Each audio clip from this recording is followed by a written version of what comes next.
So, quick update tayo sa token na BES. Dati ko ngang post, sabi ko, ang BES ay nasa rising channel. At ang rising channel na pattern ay bearish or sa simple term ay ang market ay pabagsak. So, dito nga nag-bounce siya around 0.037 at nagkaroon din ng rejection dyan. Okay? So, nakailang candlestick na yan na rejection or tayo ay nasa 1-day time frame. So, ilang araw na yan nag-rejection. So, almost 5 days, no? So, ganyan sa trading. Kailangan mo ng pasensya.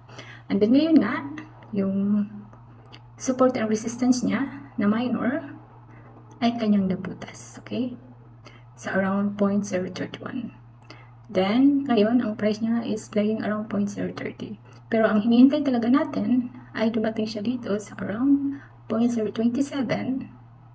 Kasi tinitingnan ko kung magbabounce dyan. Kasi kung mag-bounce dito, lalo siyang aakyat. Okay?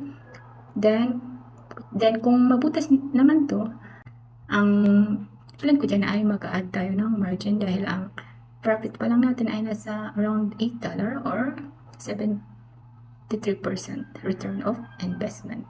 So, ganyan ang strategy ko. Nag-add ng margin kung meron ng confirmation na breakout sa key level, okay? Then, kung sakaling mabutas tong support line na around 0.27, ang next target natin 0.19, okay? Next target natin.